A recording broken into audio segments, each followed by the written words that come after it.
Critério Sustentável, o podcast para falarmos tudo sobre gestão pública e sustentabilidade. Olá, eu sou a Kathleen Feitosa Scartesini e esse é o podcast Critério Sustentável, um espaço para discussão de práticas e rotinas de gestão sustentável nas instituições públicas, privadas e boas práticas também, por que não, nas organizações da sociedade civil. Nosso podcast é fruto de um trabalho voluntário de servidores que estão interessados na inserção da sustentabilidade no dia a dia das instituições. Esse podcast acontece graças ao apoio do Kix Cartesini e Omnivideo Produções. Acessem nossas redes sociais no Instagram, GPS, Gestão Pública Sustentável, no YouTube também com o mesmo nome, Facebook, LinkedIn e o nosso podcast do Critério, que está na plataforma correspondente. Não esqueça, por favor, acione o sininho, toque, comece a nos seguir, né? Fique atualizado com todos os nossos conteúdos. A gente divulga legislação, boas práticas, iniciativas, né? E quem sabe assim você copia, cola, faz a sua, adapta, né? Eu acho que a gente se manter informado é muito importante. Nós vamos falar hoje. O nosso bate-papo é com uma pessoa que eu admiro muito. Foi empatia à primeira vista. Não tem jeito. Foi isso mesmo. Foi mesmo. Foi. É uma amiga muito querida, Andréa Ache, servidora pública federal, advogada, especialista em direito do Estado, lotada na Secretaria de Gestão e Inovação do Ministério da Gestão e Inovação e Serviços Públicos. Ela atua atualmente, já tem um tempinho, como coordenadora geral de normas. Ela é responsável pela condução das iniciativas de regulamentação e implementação de políticas e diretrizes relativas à gestão sustentável de materiais, obras, serviços, transporte, licitações, contratações na administração pública federal direta, autárquica e fundacional. Em especial, na regulamentação da nova Lei de Licitações, a Lei 14.133, de 1º de abril de 2021. Então, a nossa entrevista de hoje é, assim, uma entrevista que eu diria que é uma entrevista diamante, Andréia, porque receber você aqui é um prazer enorme. Tudo bom? Tudo bem. Eu estou falando com a papisa, né, da sustentabilidade, né? Eu sou a coadjuvante, né? Estou caminhando ainda, né, Kathleen? Mas agradeço você pela gentileza. Realmente a gente tem uma amizade de anos, de empatia mesmo, é de alma mesmo. Admiro você, o trabalho, admiro a sua luta pela sustentabilidade. Eu admiro não só a luta, mas o trabalho seu, você vive para isso, assim. Então, eu acho que isso é o que eu mais admiro em você. A gente começou muito tempo atrás, quando a sustentabilidade não era quase nada. A gente era um embrião e a gente tentando que ela existisse. Hoje, né, hoje ela tem um corpo bem maior, mas eu tenho a agradecer e espero que a gente tenha um bate-papo legal. Pode me interromper quando tiver as perguntas que vai ter, então eu estou à disposição tua. Mas eu agradeço imensamente e para mim é assim, um privilégio estar com você aqui. Obrigada, minha amiga. Realmente, pessoal, a amizade é de muito tempo. Então, eu espero que esse bate-papo seja muito proveitoso. Sempre que você quiser falar com o público, olha para a câmera da verdade. Estava olhando para ela para cá. Olha para a câmera da verdade. Bom. E não se esqueçam, sempre... eu vou deixar nos vídeos toda a legislação que nós citarmos aqui, acórdãos eventuais, por exemplo, do Tribunal de Contas da União, normativos, sites. A gente vai dar todas as dicas, eu vou colocar nas legendas, tanto no YouTube quanto também no podcast. Bom, olhando para esse nosso passado, a gente tem muita história para contar. E eu me lembro muito bem quando foi editada a IN número 1 de 2010, nossa, ainda com a nossa saudosa Ana Maria Vieira dos Santos, que foi muito corajosa, estava à frente da Secretaria de Logística e Tecnologia da Informação, a SLTI, SLTI, né? Na época do Ministério do SLTI. Planejamento. E quando foi editada essa norma, pessoal, ela é super importante porque ela foi a primeira que trouxe critérios de sustentabilidade que deveriam ser absorvidos, né, nas especificações, nos editais, mas ela ainda vinha como uma possibilidade. É isso. Né? E da norma até agora, quer dizer, a gente já deu muitos passos, mas olha o interregno de tempo que isso teve, né? E a minha pergunta, ela vai justamente para isso. A IN10 veio em 2010, Isso. né? A IN1 veio em 2010. Isso. Nós estamos em 2023, nós só percebemos um avanço maior na nova lei de licitações. E eu queria que você me falasse, como gestora, por que tanta demora? Né? Quais são as dificuldades que você percebe nesse processo de amadurecimento? Bom, Kelly, assim, eu vou falar assim, vou me remeter a hoje para olhar o passado, né? A IN hoje ela está no respirador, né? Então mais 6 meses aqui, em 31 de dezembro ela se apaga, né? Mas ela foi uma revolução à época. Foi. Mas hoje não é que ela teve uma paralisia assim, né? O que aconteceu? Hoje sustentabilidade ela é estrutural. Hoje eu penso um padrão para desenvolver o país hoje. Então, ela se tornou estrutural. Mas para chegar nessa parte, o que ela é estrutural, o que eu quero para o país hoje, né, para o amanhã, foram anos, né, e décadas para chegar nisso. Quando ela saiu, a IN1, ela foi um estrondo, né? O gestor não sabia o que era. Eu chorava, eu confesso a você, eu chorava. É isso, então assim, foi um amadurecimento, eu uso muito exemplo, assim com os balizamentos, né? O plano de contratação anual, ele veio, no primeiro ano que ele veio, ele era facultativo. Ninguém fez nada, porque ele era facultativo. Quando ele foi obrigatório, que o pessoal começou a entender. Então, foi um processo de amadurecimento. Hoje, o pessoal já consegue entender, já consegue fazer seu plano, né? Porque senão estava antes virando, todo mundo colocava os itens ali dentro, ninguém sabia nem por que fez aquilo. Aí, hoje, o plano ele já serve, né? É estruturante, ali, estrutural para as compras dele hoje, né? Até para recurso mesmo. E aí, nenhum foi isso. Ela veio, o gestor olhava, eu posso, mas não devo, não quero, né? Tem aquele devo, quero e posso, né? Tem coisa que eu quero, mas não posso. Tem coisa que eu posso, mas não devo. E tem coisa que eu devo, mas não quero. E assim funciona, né? E aí, esse tripé não casava, né? Eu quero, devo e posso. Então, ele não conseguia juntar isso. E aí, o que aconteceu?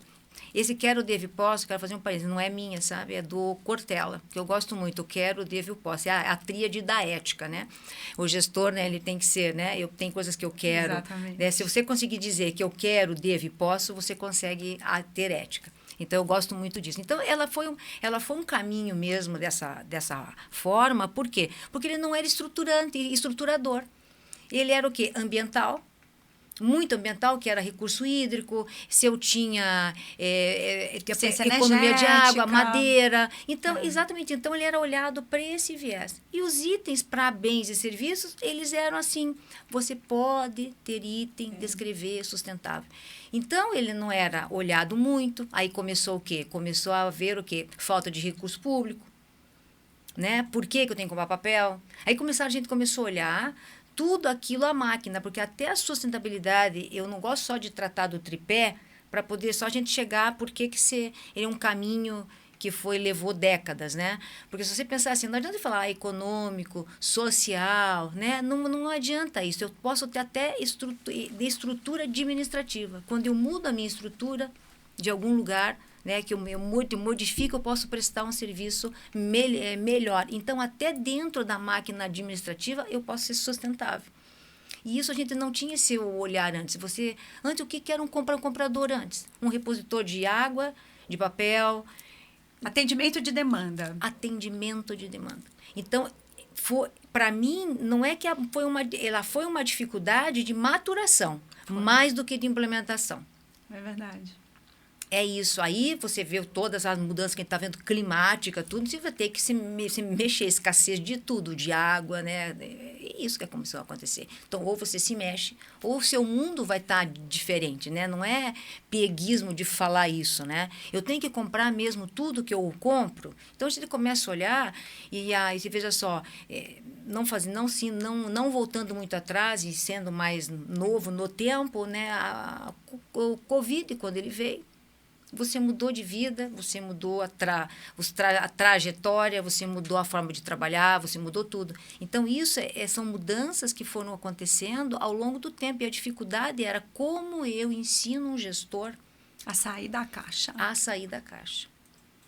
E essa talvez foi a maior dificuldade. Eu estou falando pessoalmente para mim, né? Porque eu nunca consegui... Já conversamos disso, né? A gente está falando aqui, gente, mas a gente já, né? A gente trabalha juntas, assim. Então, ninguém enxergava a sustentabilidade na transversalidade, né? Não. Eu tenho que fazer porque eu vou fazer uma economicidade, né? Eu vou ter econômico, então não vou comprar papel. Então, fui muito econômico. Pai, é isso mesmo, né? Então, aí eu comprei com a madeira certificada, eu fui também, né? Ambientalmente correto. Não é só isso. Aí você, então, mas até eu chegar nisso, estou falando como gestora hoje, né? Até eu chegar nisso, estou falando até por mim mesma. Não foi um caminho fácil para a gente estar conversando hoje. Para a gente estar conversando hoje, ela foi difícil de implementar. Eu não sei se todo mundo... Ela tinha uma usabilidade, uma implementação na massa toda, duvido, né? Eu estou falando uma coisa que a Iene era da SEGES, né? É da SEGES, eu estou falando dela, né? Mas, assim, a gente sabe que o gestor escapava por um único motivo, talvez errôneo, né? Que é o preço. Porque comprar sustentável é mais caro.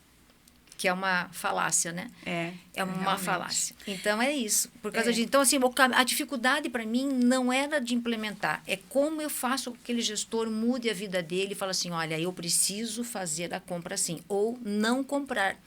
Ou permutar. Ou fazer uma doação. Ou receber, entendeu? Assim, então, a gente não ou enxergava. mudar um processo de trabalho. Todinho do trabalho. Então, realmente, você falou, né, um ponto que, para mim, é muito importante. Eu acho que a gente esbarrou com toda a riqueza que a IN1 trouxe, né, que foi uma quebra de paradigma, Todinho. Isso a gente tem que reconhecer. Né, havia e há uma ignorância muito grande com relação ao conceito de sustentabilidade. Amiga, a verdade é que ninguém sabe tudo. Exato. Né? E a gente, quando estudou, a gente não teve essa educação ambiental, a gente não teve essa visão sistêmica, né, de que meio ambiente, economia, a parte social, pessoas, ética, integridade, questões de valores institucionais, isso tudo está interligado.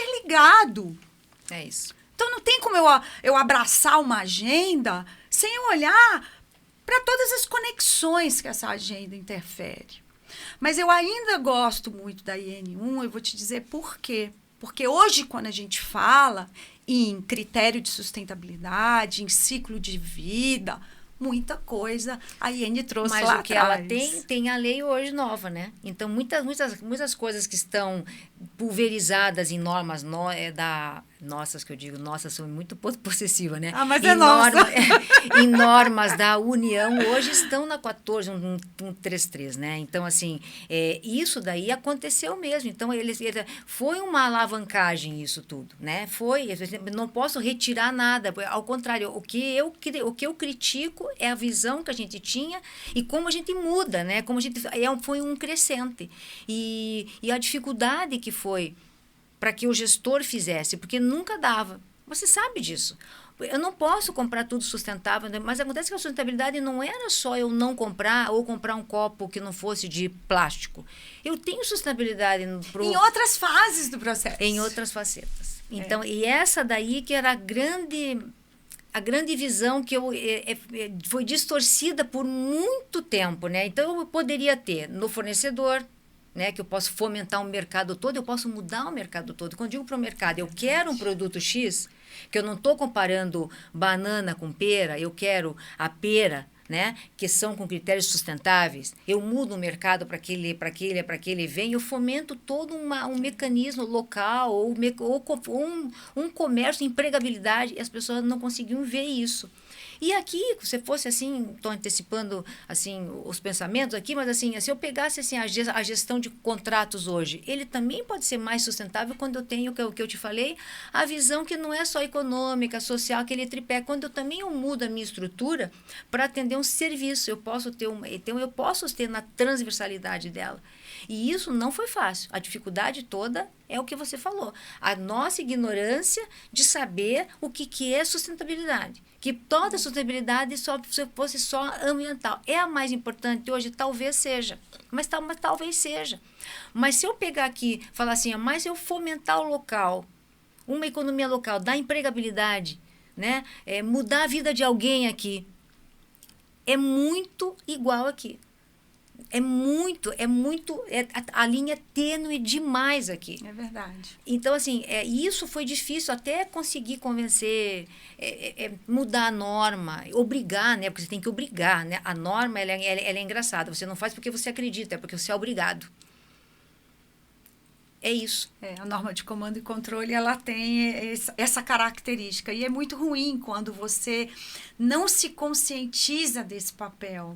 É algo que está sendo, assim, você está engolindo a fórceps. Engolindo a fórceps. E aí você tem que acreditar que isso você muda, né? E eu acredito hoje, né? É engraçado, assim, só complementando. Eu acredito muito que as compras hoje, né? Ela não é vista mais como repositor.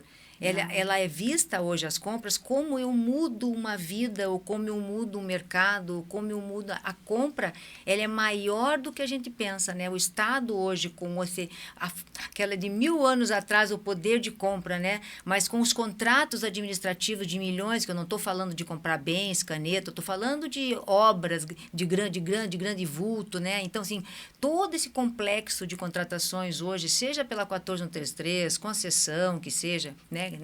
Coisa, né? Infraestrutura, obra de infraestrutura, aquilo ali eu consigo mudar um local todo.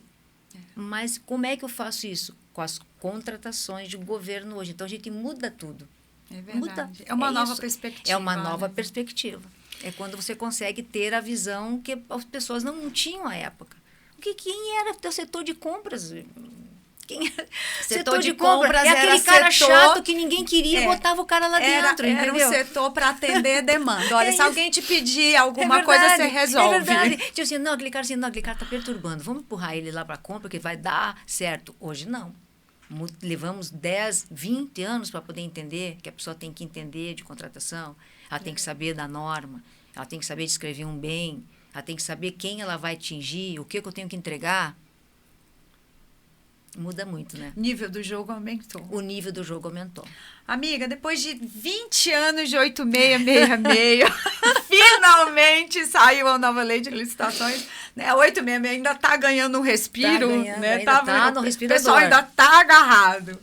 Mas no novo normativo, a gente vislumbrou assim, uma série de avanços com a pauta da sustentabilidade. Eu confesso a você, eu fiquei muito feliz quando eu vi tantos avanços que a gente já tinha visto nesse processo evolutivo. Né? A gente teve a IN1 de 2010, depois a gente teve a 12 de 2012, com o PLS, né? Aí a gente viu depois uma nova alteração com o 9178 de 2017, né? Tirando a opção para o quase um dever, né? Só faltou desenhar, né? Mas assim, os gestores... Faça que vai ser cobrado. Tem que fazer. Os gestores têm que fazer. O Tribunal de Contas da União começou a abrir os olhos para essa questão. Veio também o 10024 de 2019, o decreto do pregão. Então, a gente viu, assim, esse processo de amadurecimento nesses 12 anos. E, de repente, vem a nova lei de licitações, sabe, levantando a bola da sustentabilidade de forma principiológica, objetiva e trazendo um reforço que eu confesso a você, como especialista, que estava devendo, né? Eu queria que você falasse um pouco sobre isso. Até chegar nela. Sobre a construção da nova lei com com essa levantada de bola para corte. Eu vou ter que descer um pouquinho lá pelos acordos e N5, né? O que acontece? Veja só, em 2013, mais ou menos, teve chama fiscalização de orientação centralizada, do Tribunal de Contas. Eles fizeram uma pesquisa aleatória com os órgãos e fizeram um levantamento absurdo, assim, de quem era a chefia, qual a especialidade, quem estava ali, quais os problemas que foram levantados, e tinham diversos itens para ser respondidos. Os órgãos foram respondendo, desde que o chefe não sabia nada, até que ele estava insatisfeito, as obrigações de comprar, a coisa que não tinha, mas foi assim. Então, ele tem uma pesquisa bem bacana ali. Disso, saiu o primeiro acordo 2622, de 2015, que foi a primeira mudança de governança que acho que você conhece. Foi sensacional. Você conhece de ponta... Eu ia falar de cabo a rabo, agora já falei de ponta a ponta. Então, foi de cabo a rabo. Foi muito bom aquele acordo, porque ele foi uma mudança de chave. Não, ali foi todo que redundou em N5, de serviços, tudo. Então, eu estou contando esse histórico para chegar depois lá, depois no Fernando Bezerra, do PL 559, tá? Tá. Aí que vou demorar um pouquinho. Aí o que acontece? Aí aconteceu todo esse histórico todo. Então, foi o primeiro histórico de governança, de sustentabilidade, de ter estudo técnico preliminar, planejamento de compras. Ali aconteceu tudo. Quando chegou esse acordo para a SEGES, eu estou lá. Gente, eu tenho 14 anos lá, então só tive o permanente em forma de recurso humano. Mas eu amo de estar lá. Entendeu? Então, assim, aí chegou, eu falei, não, eu vou encampar esse acordo todo. A gente não embargou nada, não pedimos nada. E eu falei assim, eu vou assumir o acordo. Achei assim, meu Deus, eu vou mudar o mundo, né? Pink cérebro. Eu me senti pink cérebro. Aí vou dominar o mundo. Aí, quieta, ele falou assim, cara, aí falei com a Secretaria de Orçamento Federal, porque tinha que fazer o plano de contratação, ter controle orçamentário. Falei com a Secretaria de Gestão de Pessoas e todo mundo topou. Mas isso, olha, a IN é de 17, então lá atrás. Aí fizemos todo mundo uma nota técnica para responder. Eu falei, não, eu vou costurar com todo mundo, costurei com os russos, e a gente encampou todo o acordo. Todo. E a gente começou a ser monitorado, né? Aí falei, bacana. Aí começamos tudo. Então, a primeira mudança que eu tive substância, amparo, para falar assim, ó, a IN era amparada em quê? A N5. No decreto 2271, depois no 9507, ela não tinha amparo em nada, né? E tinha meia dúzia de linha lá na 866. Aí veio o acordo. Meia dúzia de linhas. Meia dúzia de linhas.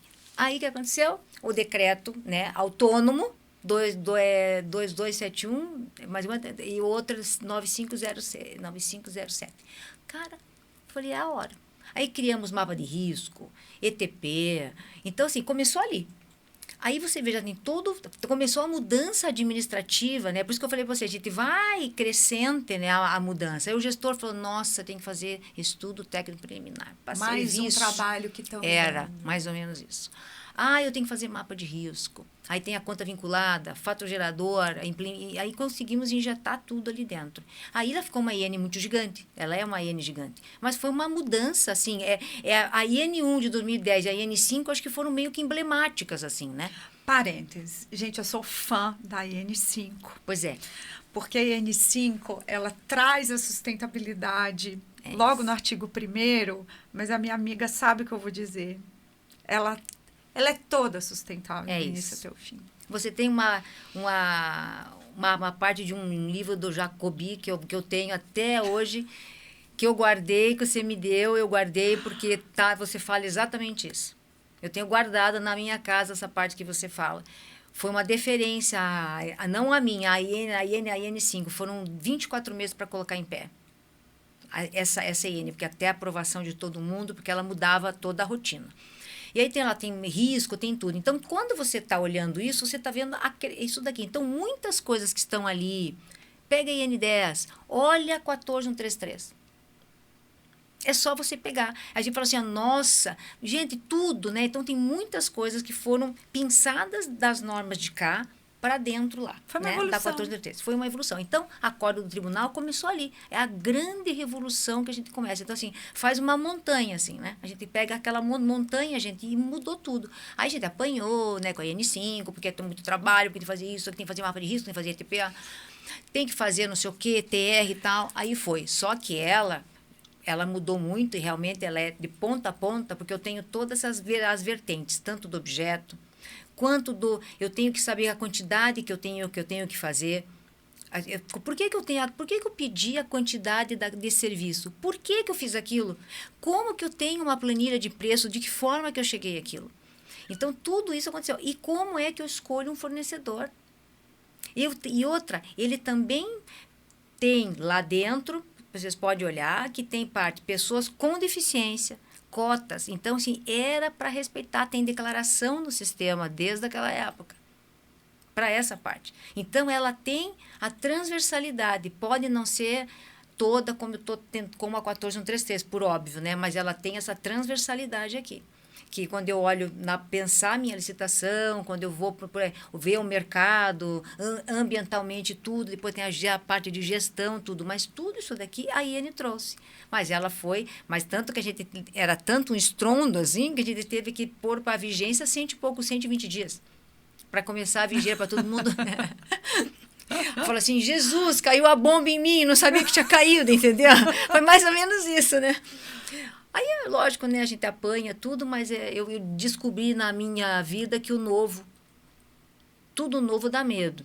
Aí depois você fala assim, não, eu vou ter que fazer, né? Então você tem que aprender. Então, depois a pessoa descobre que foi bom ter aprendido aquilo, né? Então a gente sofre naquele começo, não administra muito, não quer fazer, mas é o trabalho seu. Então você senta e começa, eu vou ter que estudar. Aí foram implementando, o pessoal foi fazendo, e ela virou mais ou menos esse ícone aí que você falou, né? Ela virou, né? Ela é vedete da secretaria, né? Agora vai morrer, tadinha, mas ela foi na época, assim, ela foi supra-sumo, assim. Aí tudo que aconteceu, então teve esse passo. Então começou lá no acordo. Aí depois o que aconteceu? Precisava mudar a lei. Nós estávamos com uma lei 866, assim, com todo respeito, eu gosto da 866, tá? Ela tem várias regras ali, eu tenho muito respeito, né? Falar, porque é ruim. Eu falei, não, ela tem muitas coisas excelentes ali. São coisas que te salvam e te garantem ali, que tanto que está na 14133, né? Aí o que acontece? Então tinha que mudar a lei. E estava se pensando já um projeto de lei estilo o RDC, Regime Diferencial de Contratação, a 12462, mais ou menos aquele esqueleto ali. E tinha um projeto do Fernando Bezerra, é o 559. O governo gostou e encampou. Só que o projeto era muito pequeno, não tinha nem um terço do que o de 192 artigos da 14133. Era um esqueleto. Aí todo mundo começou a injetar, e começa, né, emenda, vai para a Câmara 500 pessoas, emendo mais ainda, né? Aí começaram as vontades ali, né?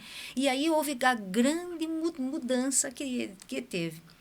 Antes, queriam tirar de princípio, aí voltou para princípio, então ele está no artigo 5º como princípio. Gente, hoje, é uma coisa importante que você falou da mudança, nós temos que olhar o seguinte, mesmo do que a gente falou, tem a IN1, a IN5, o Acórdão 2622, é importante isso falar, mas a gente tem que lembrar que a 866 tinha o quê?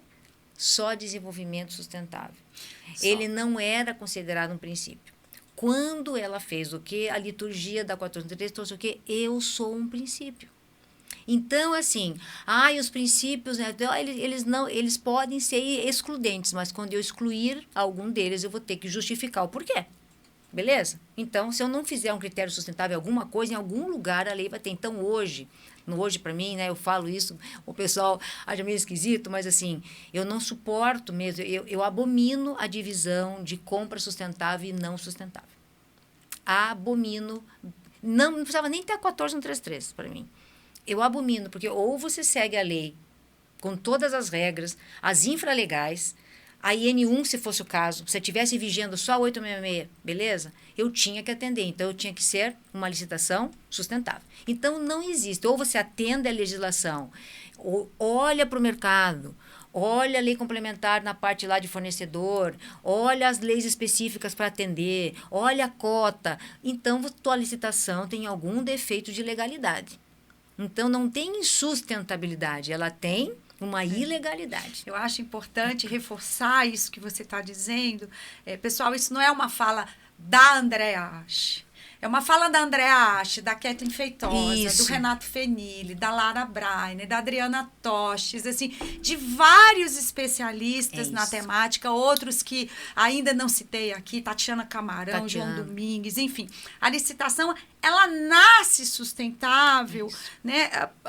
Porque a essência dela é ser sustentável. Ser insustentável seria ilegal. É isso. É ruim Ela pode falar ser isso, né? mais ou menos sustentável. Né? Mas também nós andamos muito para chegar nessa conclusão, né? Vamos tipo assim, né, gente? Assim, Vamos barro, dar a César o que é de César. A gente não está com essa conclusão há anos, né? A gente apanhou para chegar nisso, até a gente conseguir entender. Já conversamos muito, né? Quer dizer, gente, o que a gente conversa, eu com a Cleia por causa disso, até a gente chegar num bom senso. Mas a verdade é essa, né? A gente tinha o conceito de custo, conceito de, tem que ser só o item, depois a gente foi evoluindo. E como o comprador, a gente também, né? Você como lida com a pauta, especialista nisso, eu faço a norma, eu tenho que olhar adiante, eu não posso me ater em alguma coisa só. Mas eu demorei, entendeu? Então, assim, aí quando você vê uma lei que diz que ele é um princípio e traz como objetivo no 11, então, assim, aí você assim, então, ou eu faço ou eu não estou atendendo nada. Porque ela mudou bastante, né? Ela é um princípio, ela está como objetivo, e dentro dos objetivos, lá emendando, né, fazendo um amalgamento ali dentro, né, daqueles incisos do 11, eu tenho um resultado. Então, para eu ter um resultado, se você pegar os incisos, se eu amarrar tudo ali, eu tenho que ser sustentável, porque está lá no princípio, então ele está aqui. Mas o meu resultado é o quê? Eu atender a lei para ter um preço melhor, não é o menor preço, pelo amor de Deus, gente. Ai, grava isso, gente. Por favor, atenção, olha, fala de novo, amiga, por favor. Não é o menor preço, é o melhor preço que você possa fazer dentro dos objetos iguais que você vai descrever. Né? Assim, se eu for comprar um computador, por exemplo, que custa 30 mil reais, ele é caro, mundo, nossa, é caro. Agora, a especificação dele não vai explodir nunca, pega água, é para fazer... Eu estou falando do computador de 30 mil, que eu conversei com o tribunal, eu sempre repito a mesma coisa. Então, todo mundo vai olhar o mesmo exemplo. E aí estava falando de preço, né? Que eu sempre discuti o menor preço. Ele falou uma coisa assim, mas assim, teve na Copa, eles fizeram um caminhão absurdo, assim, para fazer a segurança toda. E tinha os computadores caríssimos, porque era por satélite. E custava 30 mil lá uma peça, um computador lá. Aí, ele falou, isso é caro? Eu falei, não, né, porque a descrição... Depende do... vai atender o quê, Aí ele né? falou assim, pois não pega fogo, então tem uma descrição muito, né, todo componente de grande porte, então ele custava 30 mil. Então, entre os iguais da descrição, ele não é caro, ponto. Agora, se eu for comprar uma TV, porque eu quero comprar uma TV só para passar slide lá no meu trabalho, mas também eu ligo, passo slide, faço uma reunião, eu preciso que eu grite, liga, Alexa, agora você tá bom hoje? Não tem isso, entendeu? Então ela não precisa ser. Então se comprar uma televisão de 20 mil, ela é cara para a missão que eu quero. Então o preço tem que ir olhado assim. O resultado que eu quero para entregar para a administração é uma TV que eu preciso só de longe olhar, eu preciso que passe uma apresentação, tem uma reunião. Então ele tem que ser o resultado pretendido. Tem que ser condizente com a demanda que o gestor tem você precisa. E não excessiva a demanda que você quer. E aí você vê, se você olhar a lei hoje, então se você pegar sustentabilidade aqui e pegar o resultado, e se pegar aqueles objetivos, grudar tudo, você vai resumir aqui, né? Eu tenho que olhar para a lei sustentável toda e puxar aqui para o resultado. É isso que você vai ver. Agora, a Andréa, ela é toda sustentável? É, toda sustentável. Até para o critério de desempate, ele exige isso. Exatamente. Que eu acho que era exatamente a minha próxima questão, né, falando do artigo 11 da nova lei de licitações, que ela traz pela primeira vez algumas palavrinhas que elas são complexas para quem não entende muito da matéria, que é justamente o ciclo de vida do objeto, né? Como nós vamos selecionar a proposta mais vantajosa observando o ciclo de vida do objeto. E aí, eu queria saber de você, na visão da SEGES, da Coordenadoria Geral de Normas, né? Que pontos que devem ser considerados para a análise do ciclo de vida do objeto? Vou dar uma colada no artigo aqui, depois a gente falar. Vamos lá. Se eu falar rápido, não sei se falei muito rápido, né? Mas tudo bem. Eu falo rápido, né? Mas vamos lá. A lei trouxe uma coisa chamada custos indiretos. Então, antes de falar o ciclo de vida, eu vou ter que colar aqui o artigo, com licença a vocês, né? Que é o 34 para 1º da 14133. Então, o que ela disse lá? Para eu saber aqui, ó, eu vou dar uma lida aqui. O que ele fala assim? Ó, os custos indiretos relacionados com a despesa de manutenção, deixa eu até pegar aqui, aqui mesmo, de manutenção, utilização, reposição, depreciação e impacto ambiental do objeto, e entre outros fatores vinculados ao seu ciclo de vida, poderão ser considerados para a definição do menor dispêndio. Gente, eu vou até ler de novo. Lê. Eu vou colar aqui, estou colando, né? Mas tudo bem. Olha só, o custo indireto para olhar o menor dispêndio. Relacionada com a despesa de manutenção, utilização, reposição, depreciação, impacto ambiental, entre outros fatores vinculados ao ciclo de vida, né, até o descarte final, poderão ser considerados para a definição do menor dispêndio. Então, se você olhar isso, então a gente vai ter que fazer o quê? O que é o custo indireto? Na verdade, aquele custo indireto dele, ele é aquilo que excede o produto em si, porque eu tenho que olhar a manutenção, a depreciação, a utilização, para eu formar o preço até o ciclo de vida final dele. Então, hoje, se eu pegar hoje, eu vou falar uns termos aqui, acho que vai ficar esquisito, mas tudo bem. Vamos lá. Eu pego o custo indireto, ele é acima do preço que eu vou pagar. Então, eu não posso olhar, custa R$100 aqui, mas eu estou olhando o custo indireto dele todo, porque o preço final dele, olhando tudo, pode ser outro, né? Que aí eu vou ter que fazer, para eu saber meu preço para dispêndio, meu preço mínimo, não é comparável mais, ou esse aqui é o menor preço. Eu vou comparar esse bem descritivo, olhando todo esse custo indireto, para saber meu custo total da posse.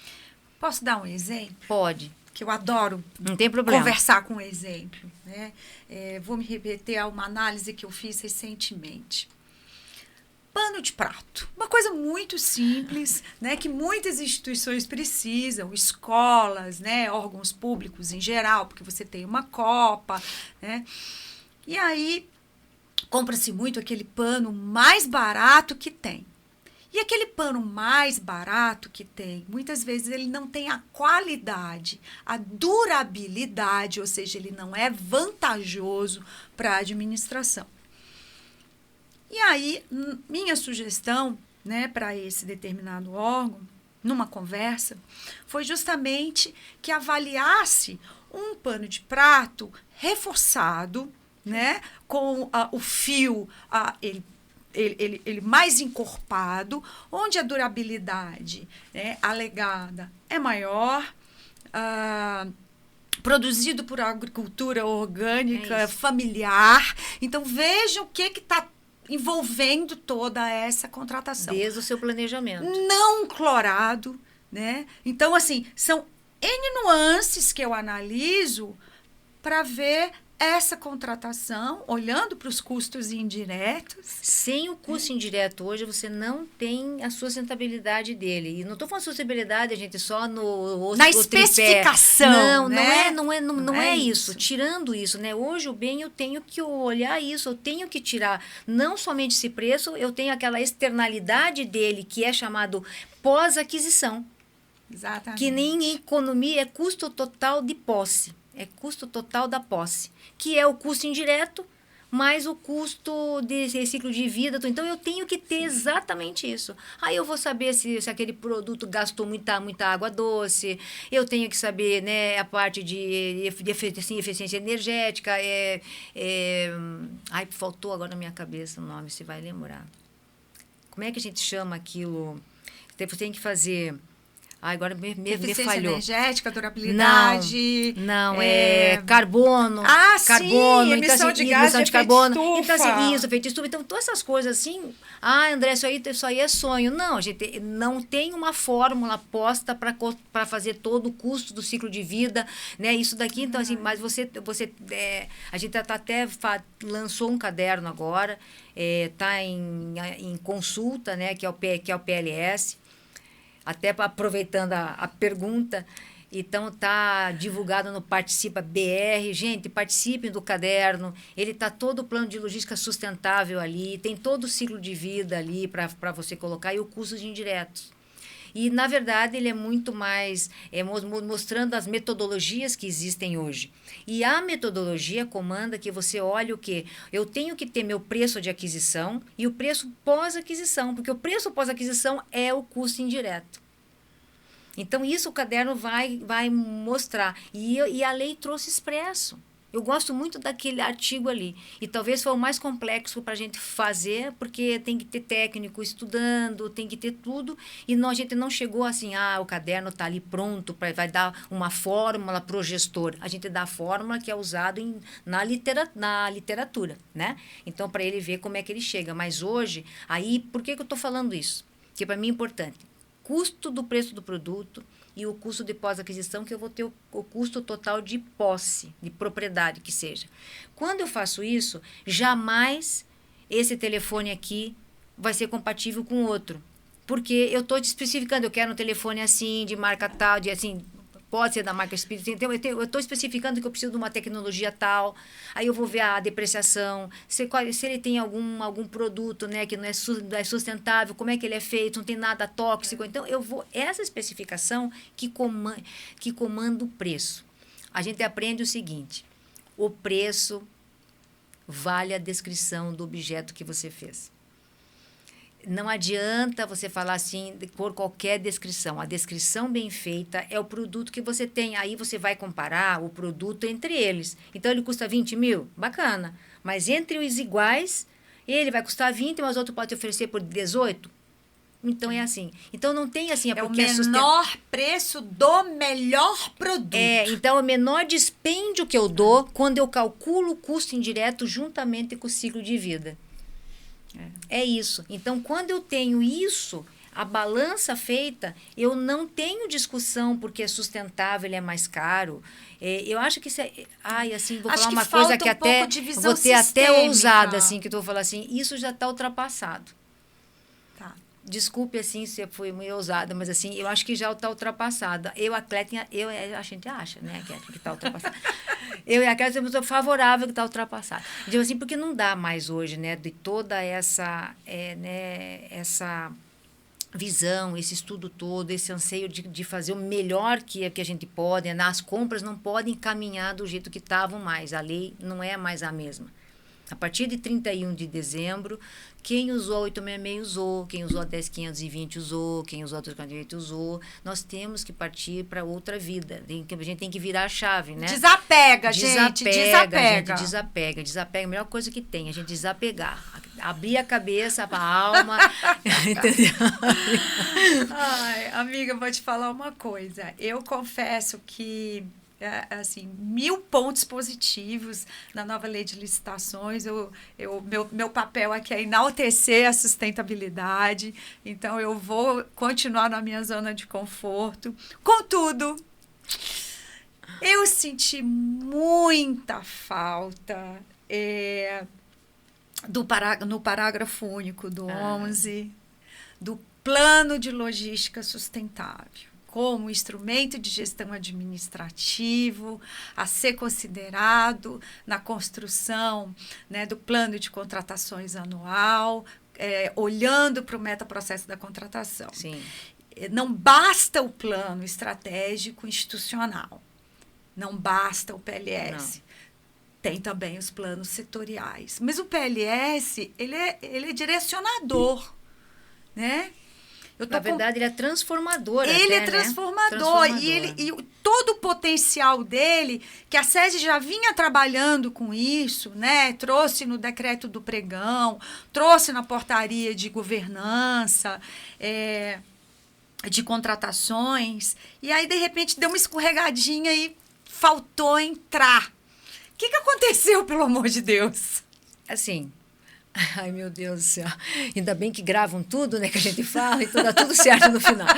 Assim, eu não acho que faltou, né, assim, quando o 11, né, ele traz a governança em si, né? Então, assim, você tem que eleger os instrumentos de governança. A lei, na verdade, ela não trouxe regulamento para tudo e não precisava ter nominado, né, plano de logística sustentável. Nós tínhamos que fazer uma licitação sustentável de ponta a ponta, né? Se eu for nominar tudo para você o que a lei tem da coordenação de sustentabilidade, a gente vai... Tem muita coisa para ser dita, mas vamos lá. Então, a gente tem uma portaria hoje, né, a 8678, que faz toda a parte de governança. O que ela criou? Porque o que ele diz o 11 lá? Que a alta administração tem que fazer o mapeamento de risco. Eu tenho que colar aqui, né? Mas não tem. Posso colar para você? Pode colar. A alta administração do órgão, a entidade é responsável pela governança de contratações. Deve implementar processos, estruturas, inclusive de gestões de risco, controles internos para avaliar, direcionar, monitorar processos licitatórios, respectivos contratos, com o intuito de alcançar os objetivos estabelecidos, promover um ambiente íntegro e confiável, assegurar o alinhamento das contratações ao planejamento estratégico, às leis orçamentárias, promovendo eficiência, efetividade. Então, o que aconteceu? A portaria nossa foi de governança estrita. Você sabe, participou com a gente junto, ela participou com a gente junto, né? Então, ela já conhece a portaria. Então, assim, tipo, a gente anda junto sempre. Aí, o que acontece? Quando você vê lá os instrumentos de governança hoje, está o PLS lá. Está lá, o top, porque ele é um dos instrumentos de governança. Então, a lei nos permitiu, a lei, embora ela tenha 52 palavras de regulamento, ela deixou possibilidade das que têm eficácia limitada de eu fazer uma instrumentalização dela. Como eu instrumentalizar este artigo que você quer? Com uma portaria de governança. E nós instrumentalizamos vários instrumentos ali. Então, que é o PLS, gestão de contrato, né? Então, plano de contratação anual, que agora o PLS vai estar grudado lá, gestão por competência. Então, foi tudo feito assim. Então, assim, ele pode ter faltado o nome, eu acho que era mais simbólico o nome, né? Mas porque, às vezes, a gente sente falta de desenhar na norma. Na verdade, seria mais simbólico. Né? Mas ele elegeu como plano de contratação anual, que para mim o plano de contratação anual tem que estar grudado no PLS, porque eu tenho que saber tudo que está aqui e depois que eu escolho a compra, né? Porque senão eu fico escolhendo item lá com vontade de comprar, entendeu? O plano de contratação anual, se você olhar, eu vou fazer minha necessidade, mas como eu escolho a minha necessidade aqui? Num catálogo? Ou eu pensei aqui. Então, o PLS, ele tem a natureza dele, se você pensar bem, essa natureza aqui colada com o PCA, eu não descolo mais. Porque eu vou fazer meu planejamento para eu saber quanto eu vou gastar, quanto eu preciso, quando eu vou precisar de uma licitação, mas o olhar de governança aqui, ele é um deles, então vai estar grudado aqui. Por isso que a norma se interligou. Então, assim, não é que eu senti falta, é mais simbólico. Então, eu acho que o 11 ele se resolve porque a alta administração vai ter que fazer. É porque a gente vê, né, muitos gestores ainda com essa dificuldade de olhar para um plano de contratação não baseado apenas numa demanda compilada, nossa lista de compras, mas dele olhar os objetivos da instituição, onde é que eu quero chegar, como eu vou chegar, são as ações de um plano de logística que resultam em aquisições. É isso. E ainda hoje a gente está invertendo esse passo no metaprocesso.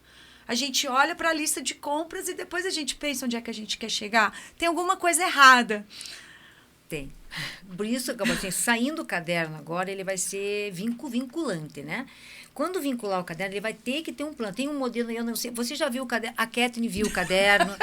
Eu quero falar para todo mundo, me ajudou no caderno, eu quero agradecer, né? E tem também a Adriana Tostes também ajudou, então, assim, eu agradeço, né, de público, né, porque a gente trabalha, né, eu tinha que falar com a Papisa, né, gente, eu tô aqui de coadjuvante, eu tô só enrolando aqui, ela sabe mais que eu, mas, assim, então, é o que aconteceu, então, vindo o caderno agora, que é o que vai ser emblemático, né, o que não dava para ser uma norma, Se criasse uma norma de PLS, ia ser complexa. Se eu tenho um caderno, eu manualizo para o gestor. Eu tinha muito medo, a gente conversou disso, né? Eu tinha muito medo, Kathleen, muito medo, que o gestor tivesse que fazer mais um planejamento e não olhasse essa diferença do custo, do preço do produto, olhar o custo pós-aquisição e não olhasse que ele tinha que fazer isso. Então, a gente vai dar uma ferramenta para ele. Pode mudar com o tempo o caderno, a gente pode melhorar, vai modernizar algumas coisas, a gente vai maturar com o tempo, mas uma ferramenta assim, ele vai fazer aqui, ter um plano, né? Vai ter um modelo lá e depois ele vai olhar, quando eu vou escolher no meu PCA, eu vou olhar com esses olhos aqui. Então, talvez agora a gente consiga mudar. André, você vai mudar amanhã? A gente não vai mudar amanhã. A gente não tem condições de mudar tudo. Mas começa de passinhos, entendeu? É o que vai acontecer. Eu entendo o que você fala, concordo, mas a gente não vai pular etapa assim, não. É porque como a gente ainda está no processo de amadurecimento, muitas vezes a gente precisa... ter mais explícito. Mas eu entendo, para mim, o 11, ele é talvez um dos artigos principais da norma, né? Principalmente quando ele traz a inovação junto com o desenvolvimento sustentável. E ainda hoje, quando eu escuto inovação e desenvolvimento sustentável, andam juntos, é a mesma coisa. Oi, o quê? Pirou? Não estudou? Pelo amor de Deus, eu vou evoluir. A gente está falando de novos paradigmas. Pessoal, acessem o site do Ministério, entra no Participa, dá opinião, contribui com a sua visão, porque o caderno está muito bom. Né? A SEGES, a todo o Departamento de Normas, a minha gratidão, né, por contratar, por contactar, na verdade, era isso que eu queria dizer, especialistas para fazerem parte desse trabalho, porque eu acho que esse discurso integrado é que enriquece as nossas normas. E agora eu vou mudar de assunto completamente. Tá bom. E vou lá para o 25, parágrafo 9º, que é o assunto assim de minha predileção, além do PLS, sou suspeita, né, que é a cota nos contratos de terceirização para a reserva, né, de oportunidades para mulheres vítimas de violência doméstica, o familiar e egressos do sistema penal. Foi uma revolução. A gente via que isso já era uma iniciativa do Senado. Mas eu queria que você falasse um pouco sobre esse assunto. Olha, eu sou suspeita para falar que eu sou apaixonada por esse tema. Mas apaixonada porque a gente lutou muito para sair o decreto, tudo até aprovar, aquela coisa toda, né? Assim, então, agora a gente está na formação do acordo de cooperação técnica para assinar com todos os estados para que o decreto fique em pé. Mas, assim, isso é mais técnico, né? Mas eu falo assim, sou muito, assim, intimista com a causa, que se você pensar, assim, a mudança que isso vai representar no Brasil, né? Eu poder ter cotas para mulheres dentro dos contratos da administração, que são milhões de reais no ano, bilhões que se gastam, eu vou poder dar oportunidade de vida para uma mulher sair daquele ciclo vicioso que ela está com a família dela e ter condições de ter sua casa e viver. Então, isso é uma parte da sustentabilidade, querendo ou não. Exatamente. Né? Tem a parte de egressos, tudo. E também, então, assim, a lei trouxe uma parcela. Eu até me emociona, assim, porque se você pensar assim, nós temos não sei quanto. Parece que gasta 33 milhões, não sei quanto é que gasta, assim, só de contratação terceirizada. Se eu puder dar 8% para pagar as mulheres para trabalhar. Sabe o que é mudar uma vida? Você muda uma família. Vida, uma família. E eu falo assim, gente, não é a mulher, você muda a mulher e os filhos. Né? Porque se você pensar com terceirizado hoje, eu vou explicar para quem não conhece, quem lida muito com planilha, João, um abraço para ti, um beijo. O João sabe melhor que eu. Pô, a CCT, ela tem o salário, ela tem vale a alimentação, tem vale transporte, então ela tem uma vida que talvez ela não conseguisse em outro local, não tivesse oportunidade. Verdade. Então, o que a lei trouxe hoje foi um baita de um avanço, né? Aquilo que tocou lá na frente. As compras são olhadas hoje com viés do que eu quero estruturador, o que eu quero para o meu país no futuro. né? Como eu quero um padrão de país, né? Então, como eu mudo o mercado, como eu mudo uma vida, entendeu? Assim, então, essa parte, assim, então, foi uma evolução. E outro ponto que quase ninguém percebeu, eu gosto muito de tocar, e falei com você até disso, a gente falou de tudo. Ela olhou o decreto, tudo. Tipo assim, o que acontece? Aí, vamos lá. O que acontece? Se você olhar o decreto, o pessoal olhar o decreto, tem duas vertentes que talvez pouca gente tenha notado. Nós temos a possibilidade, dentro do contrato da administração, colocar mulheres vítimas de violência.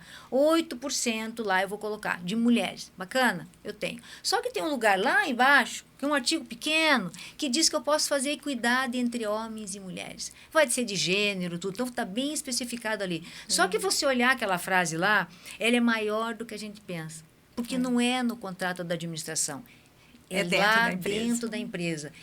É no Brasil. Então, se ele quiser vender para a administração, e ele tiver um empatado em alguma coisa, tiver um empate de preços, se ele tiver o programa de equidade, de cargos, de gênero, tudo, ele vence a licitação. Gente, Então, o spoiler é que esse decreto regulamentador desses pontinhos aí, não sei se vai ser um ato. Vai ser um ato. Vai ser um ato.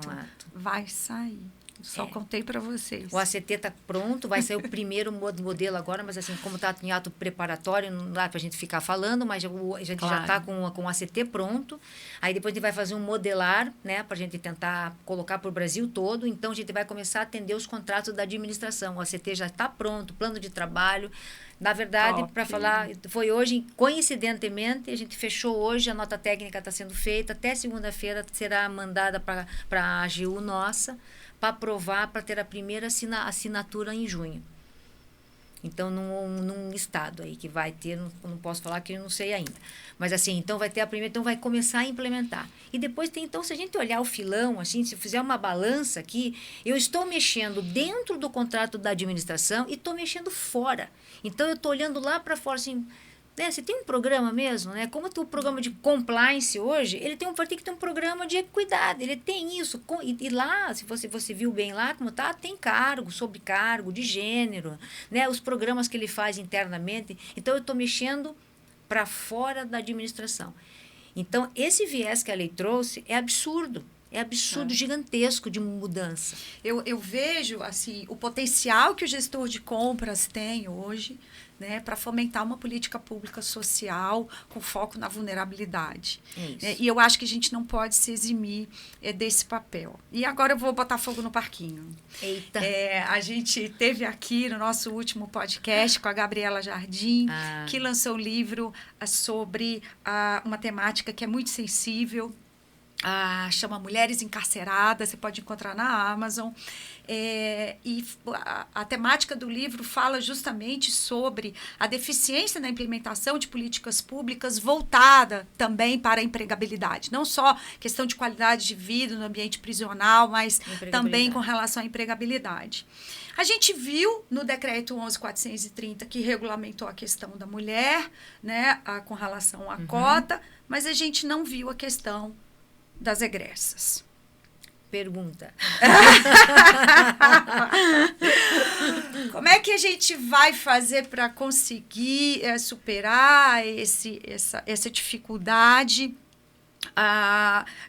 na questão da reinserção, né? Se o decreto ele foi muito voltado para a mulher vítima de violência, mas ele não foi claro com relação à questão da egressa do sistema Spoiler, o decreto está quase pronto. Era isso que eu queria, gente. Não é só da SEGES, né? A gente vai assinar Claro. junto, né? Então, tem MDH, tem Ministério de Justiça, né? Tem muitos ministérios envolvidos em torno disso, mas já tem a minuta, a gente já olhou a minuta, então a gente criou até um grupo para isso, né?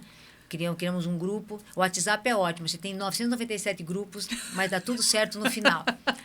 Nada que da meia-noite às 6 você também não abre os grupos para atender. Mas, assim, então o decreto já tem a minuta pronta para atender especialmente essa parte, né? Então, também é uma parte que está com carinho tomando conta disso. A gente acredita nisso. Você já sabe tudo que eu penso.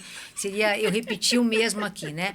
Então, assim, também ele vai... Porque o primeiro decreto que teve, ele não foi um sucesso. Ele tinha equívocos ali e ele não surtiu aquele efeito todo, né? Eu queria ter começado menor E a gente não venceu a época. Já tinha começado menor, a gente já tinha um programa implementado. A gente não conseguiu. E agora a gente vai conseguir fazer da forma que homogeneize tudo e vai dar certo. Criar o que é habilitação, o que é descritivo.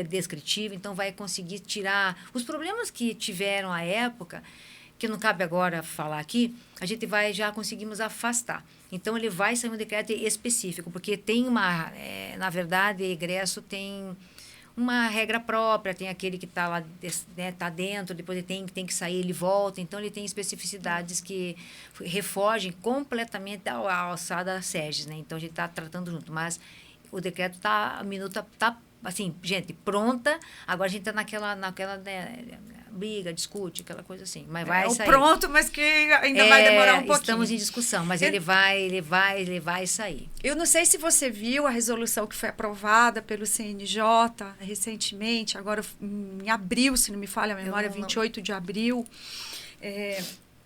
Eu tive a oportunidade também de trabalhar, né, nesse normativo, junto com outros, né, servidores que se empenharam para que a gente pudesse também trazer essa questão para o judiciário. E outros grupos vulneráveis foram incluídos. Gente, isso não estava no script. Tudo pode. Tudo pode. E aí a gente conseguiu trazer, o CNJ aprovou, então gratidão ao CNJ por ter confiado no trabalho. Uhum. Mulheres refugiadas, mulheres em situação de rua, quilombolas, campesinas, indígenas, porque a gente vê, por exemplo, em certos estados brasileiros, eu vou citar aqui estados do norte, né, onde você tem condições, por exemplo, de dar condições de trabalho a um percentual, talvez, de indígenas, né, de refugiados. Né, o Brasil está recebendo muitas pessoas refugiadas. E você mudar a vida dessas pessoas que estão completamente abandonadas, né? Carentes mesmo, né, de serem abraçadas por políticas públicas, a gente espera mudar. Você percebe na SEGES possibilidade de um movimento para que isso seja estendido também a outras classes vulneráveis? Eu vou falar, eu até ia falar disso, não isso, né? Mas assim, o que acontece? As ações afirmativas de Estado são obrigacionais. Ponto. Primeiro ponto é esse, né?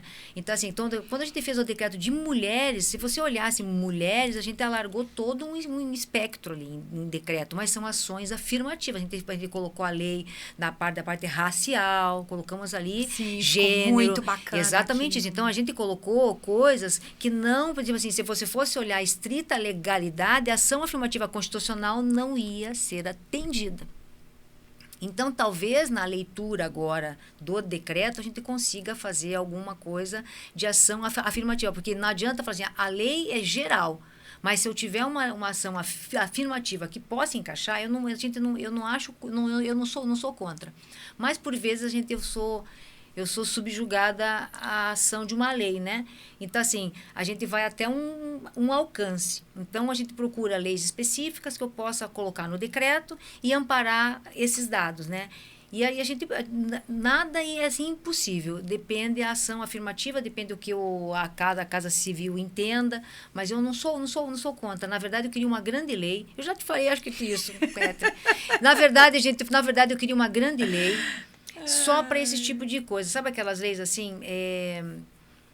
Eu fui para o Senado, eu também conto sempre isso. Só um parênteses bem apartado da fala. A senadora, ela é pessoa com deficiência.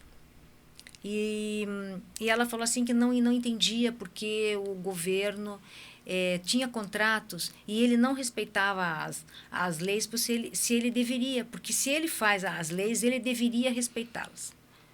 E era sobre o portador com deficiência. A pessoa com deficiência. A pessoa com deficiência. Não é portador, é a pessoa com deficiência. Falei errado, desculpe. Aí o que acontece? Já sei que já fui corrigida 27 mil vezes.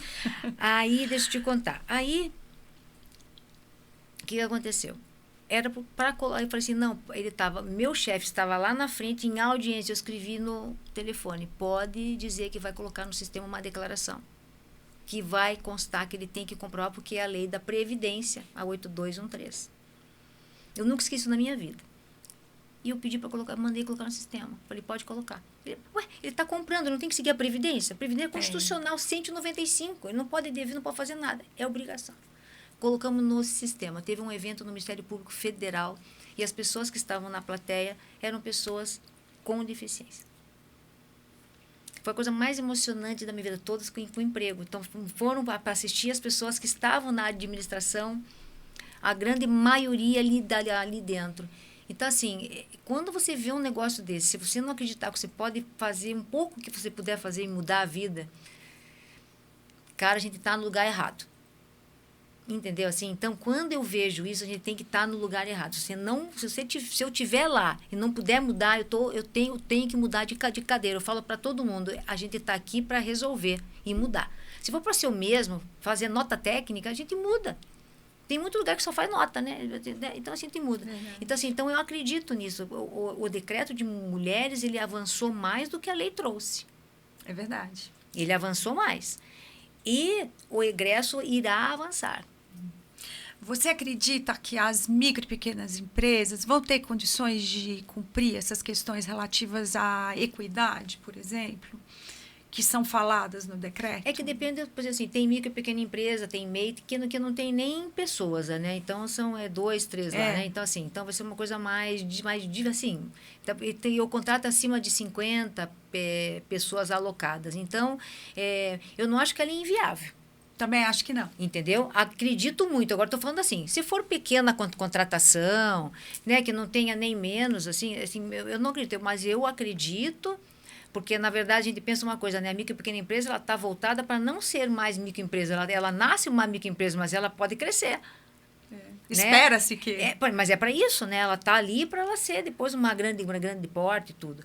Mas eu não desacredito. Lógico, se você for pegar um MEI, um EI, eles estão fora. Mas uma micro e pequena empresa, a depender da quantidade, né, de pessoas, tudo, eu acho que é viável. Minha amiga, chegamos ao fim do nosso bate-papo. Eu teria mais assunto para ficar aqui com a Andréia. Acho que umas 2, 3, 4, 5 edições do Critério. Mas, infelizmente, a gente está chegando no final. Eu queria passar a palavra para você fazer a sua consideração final. Nossa, Kathleen, para mim foi um privilégio. Gente, eu falo rápido. Adoro a Kathleen. Adoro o tema. Adoro o que eu faço. Acho que eu tenho 14 anos lá, né? Então, assim, a gente aprende a acordar no dia, você dorme pensando no trabalho, acorda pensando nele, e a lei foi essa grande revolução. A gente está 24 horas, 24 meses tentando de mudar algo, né? Então, eu tenho só a agradecer a oportunidade do pouco que eu faço e o pouco que eu tento de mudar. Então, no meio de tanta gente boa, aparece eu aqui para dar uma entrevista para a mulher que mais entende, né? Então, assim... Não, você sabe disso.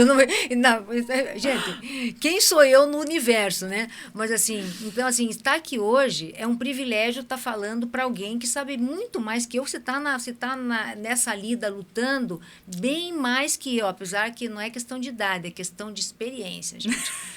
Então, assim, eu só tenho que te agradecer pelo privilégio, pela oportunidade, né, de me ceder o espaço aqui, de me convidar, né? Eu raríssimas vezes faço isso, você sabe, mas para você, pela causa, e me sentir confortável. Acho que isso que é o mais importante, assim. Acho que eu sou grata a Deus a tudo e sou grata hoje pela oportunidade e grata a você pelo espaço. No mais, estou à disposição de você sempre. Obrigada. Gratidão, minha amiga. Gratidão de sempre. Andréa Ache, gente que faz. Gestora que faz, acredita, porque pode, porque pensa, né? Porque faz questão de trazer a mudança. Minha amiga, gratidão eterna. Amém. Boa sorte para você na sua vida, em todos os seus projetos. E a gente se vê no próximo episódio do Critério Sustentável. Tchau, tchau. E a gente se vê na próxima. Amém. Critério Sustentável. Oferecimento. GPS.